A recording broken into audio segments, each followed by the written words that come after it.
Should the Los Angeles Lakers make a blockbuster move for superstar center Joel Embiid? That's what we're talking about here on today's Lakers Report by Chat Sports. Welcome into the show. My name is Jeffrey Cooperstein. Appreciate you guys tuning in to the Lakers Report. Before we talk about Joel, I need to ask you guys to go ahead and hit that thumbs up icon.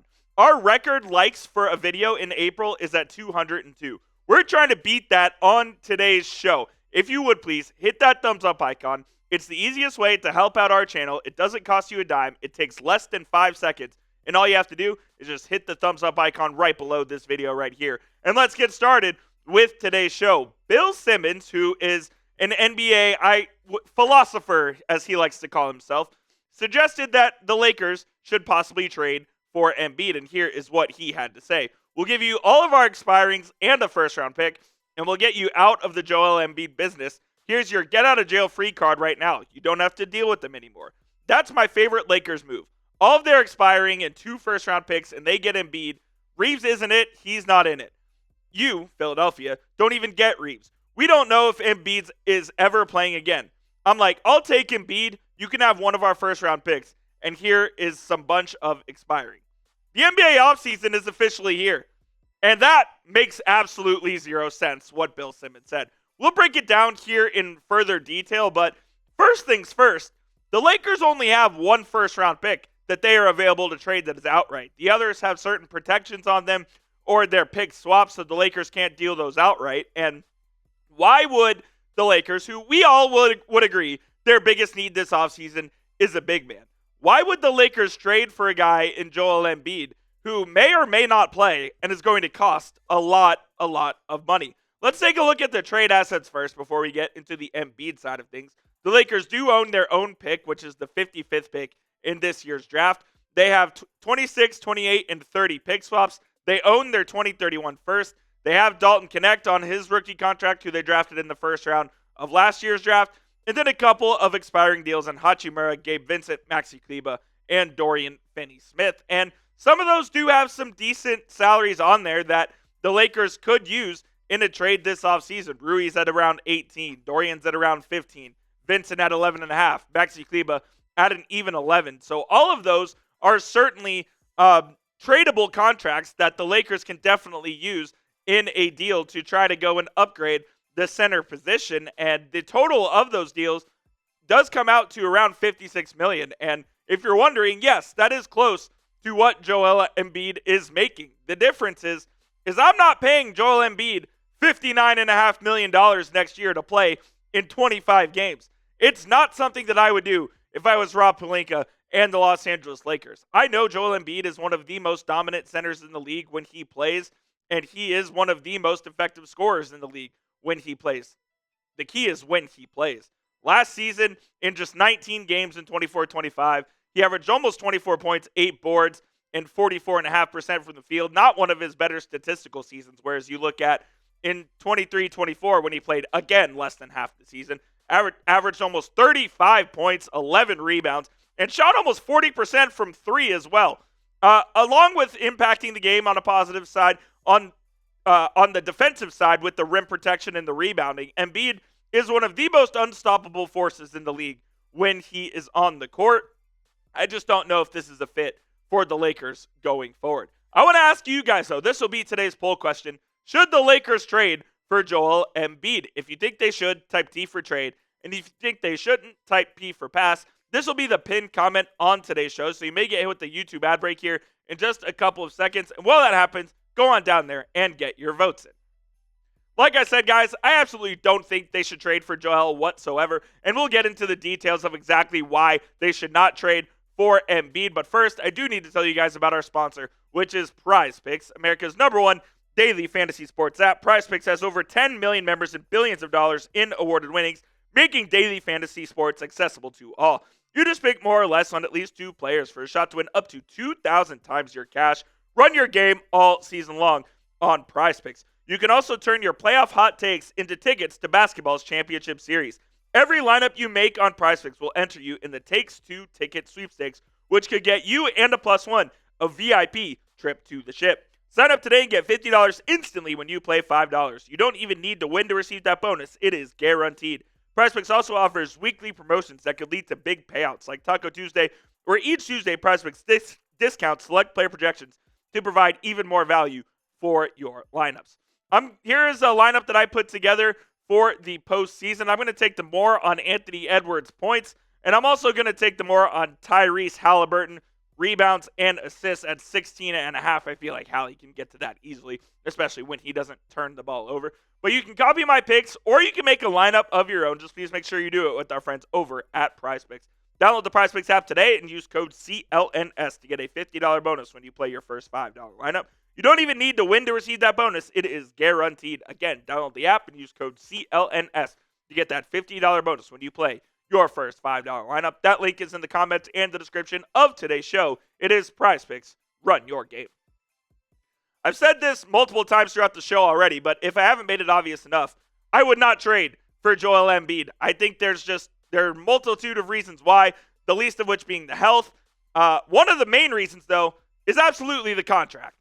His contract is horrible. When you look at how much money he's owed over the next 3 or 4 seasons, it is not something that if you're the Los Angeles Lakers, you want to take on whatsoever. He's making $55 million this year, $59 in 26-27, $64 in 27-28. And if you don't think Joel Embiid is taking up that very nice $69 million player option in 28-29, you are out of your mind. The best case scenario for Philadelphia would be if Joel Embiid medically retires and they're not responsible for all of this contract. I don't know what the exact math is on that. I can't really do that off the top of my head, but that's damn near $220 million of contracts that Joel Embiid is still owed. And we don't know if he's going to play another game in the NBA again. So the contract is a non-starter for me, even if he was able to get on the court. But he isn't, because he has that major injury history, and a lot of it's been in the knees. He's had some ankle problems. He's had some foot problems. He missed the first 2 years of his NBA career with issues as well. So he's been dealing with this all throughout his career. And just look at all the games missed in his career. 286 missed games, including over 100 in the last 2 years.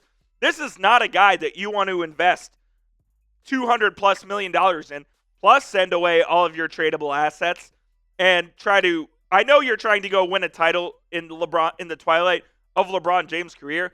This is just not the guy you're going to do it with.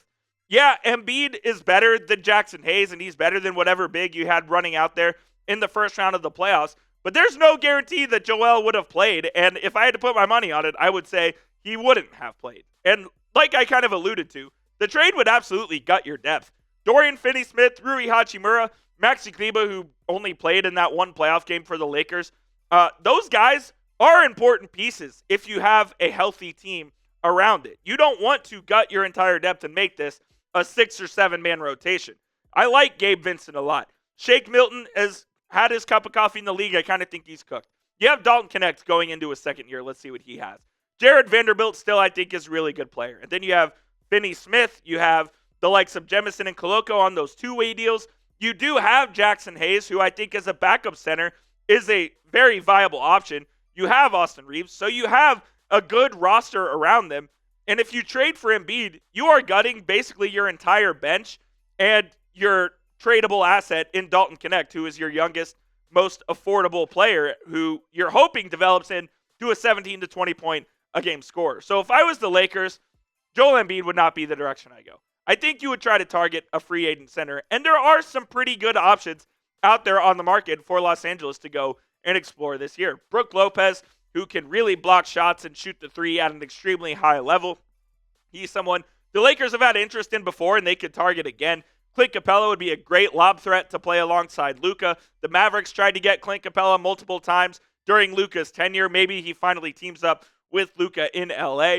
Miles Turner, he's probably the most expensive of all of these options here, but I do think that he would be a good option as well. Another shot blocker who can make the three. Steven Adams, a longtime veteran in the league who could kind of give much needed leadership in this Lakers locker room. Now, he's not going to wow you on either end of the floor with his skill, but I think he's a connector, he's a glue guy, and he could really assist in trying to make this Lakers team go. And then you have Big Man Al, Old Man Al as some people are calling him, who I think will finish his career with the Boston Celtics, but if something goes awry there, and maybe he's an option for the Lakers going forward. But I think I would take any of these 5 over the $60+ million you're going to owe Joel Embiid in 27 and 28. Give me one of these guys, and let's see what Rob Pelinka can cook up in the rest of the offseason. Let's hear from you guys to round out today's show. Who will be the starting center for the Lakers in the 25-26 NBA season? That first night in October, likely a nationally televised game. Who's going to be starting at the 5 for the Lake Show? Let me know down in the comments. And one last thing before we get on out of here, I forgot about this.